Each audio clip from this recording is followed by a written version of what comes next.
En France, au début du XVIIe siècle, sous le règne de Louis XIII, l'Europe bouillonne de tensions et d'intrigues politiques. L'Espagne, l'Angleterre et la France se toisent, et à l'intérieur du royaume, le pouvoir se partage entre un roi hésitant et son premier ministre redouté, le cardinal de Richelieu.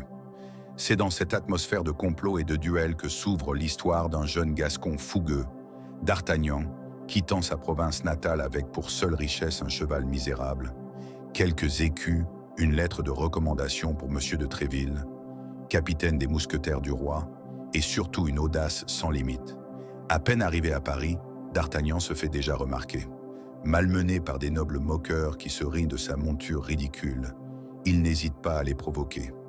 L'un d'entre eux, le comte de Rochefort, au service du cardinal, devient aussitôt son ennemi juré. Mais plus encore, c'est sa rencontre avec une femme mystérieuse, belle et glaciale, qui marque son destin. Milady de Winter. Il l'aperçoit dès ses premiers jours dans la capitale, sans deviner encore l'importance fatale qu'elle aura dans sa vie.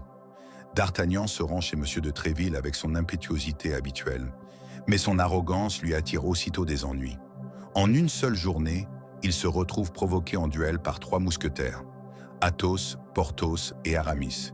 Le premier, sombre et taciturne, porte une mélancolie mystérieuse. Le second, grand, vaniteux, amoureux du faste. Le troisième, raffiné, presque ecclésiastique dans ses manières, hésitant toujours entre l'épée et la soutane.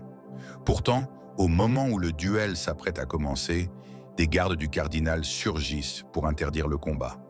L'alliance est immédiate. Les 4 hommes, au lieu de s'entretuer, unissent leurs forces et triomphent ensemble. Ce jour-là naît une amitié indestructible. Un pour tous, tous pour un. Dès lors, la vie de D'Artagnan bascule dans une spirale d'aventure. Grâce à sa bravoure, il gagne la confiance de ses 3 compagnons et de Monsieur de Tréville. Mais il s'attire en même temps la haine du cardinal de Richelieu et de ses agents. Les mousquetaires ne sont pas seulement des soldats, ils sont les gardiens de l'honneur du roi et de la reine, Anne d'Autriche. Or, cette dernière cache un secret qui pourrait la perdre. Elle entretient une tendre complicité avec le duc de Buckingham, puissant ministre anglais. Dans un geste imprudent, elle lui a offert un gage amoureux, un bijou précieux, 12 ferrets de diamants. Richelieu, avide de discréditer la reine, manigance avec Louis XIII une grande fête au cours de laquelle elle devra porter ses ferrets. Or, les bijoux sont entre les mains de Buckingham, à Londres. La reine désespérée confie à sa confidente, Constance Bonacieux, qui devient bientôt la bien-aimée de D'Artagnan, la mission de trouver une solution. D'Artagnan s'élance aussitôt dans une course folle pour récupérer les ferrets et sauver l'honneur de la souveraine. Le voyage est semé de pièges.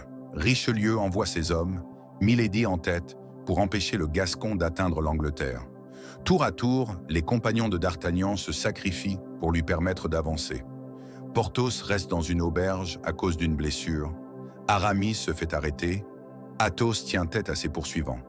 Seul D'Artagnan franchit la Manche et parvient à retrouver Buckingham. Mais Milady, toujours à l'affût, réussit à subtiliser 2 ferrets pour compromettre la reine.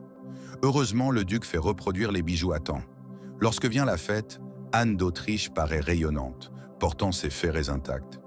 Le roi reste confus, et Richelieu, malgré ses intrigues, ne peut que feindre l'ignorance. La victoire semble complète, mais c'est à partir de là que commence la lutte acharnée entre D'Artagnan et Milady. Cette femme fatale, servante du cardinal et instrument de ses complots, nourrit une haine féroce contre le jeune Gascon. Elle le séduit, feint de l'aimer, puis cherche à se venger lorsqu'elle découvre sa véritable identité. Derrière sa beauté se cache un passé terrible. Autrefois mariée à Athos, elle portait déjà la marque de l'infamie, un lys gravé au fer rouge sur l'épaule, signe des criminels.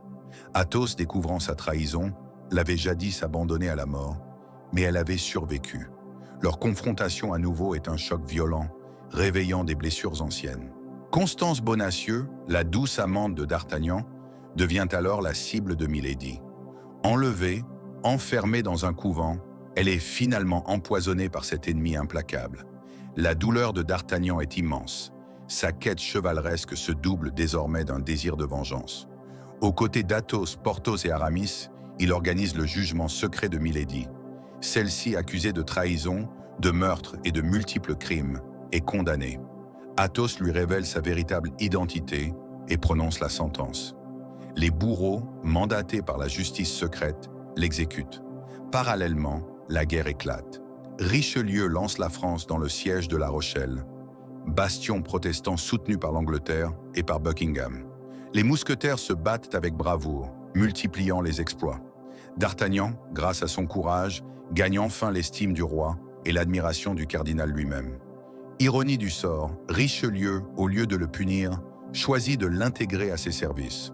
Pour récompenser sa valeur, il lui offre une commission de lieutenant dans les mousquetaires. Ainsi s'achève le roman.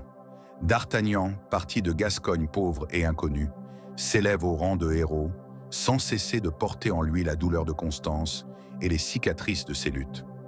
Athos demeure sombre, prisonnier de son passé avec Milady. Porthos continue de briller dans son amour du luxe. Aramis se rapproche de plus en plus du cloître, partagé entre Dieu et l'épée. Mais leur amitié, forgée dans le feu des combats et des trahisons, reste intacte. Ensemble, ils auront traversé les passions humaines, les intrigues de cour et les champs de bataille, incarnant pour toujours l'idéal de fraternité chevaleresque. Car au-delà des complots du cardinal, des amours tragiques et des guerres de pouvoir, les trois mousquetaires sont avant tout l'histoire d'une amitié inébranlable. Dans ce monde où tout vacille, leur devise résonne comme un cri d'éternité. Un pour tous, tous pour un.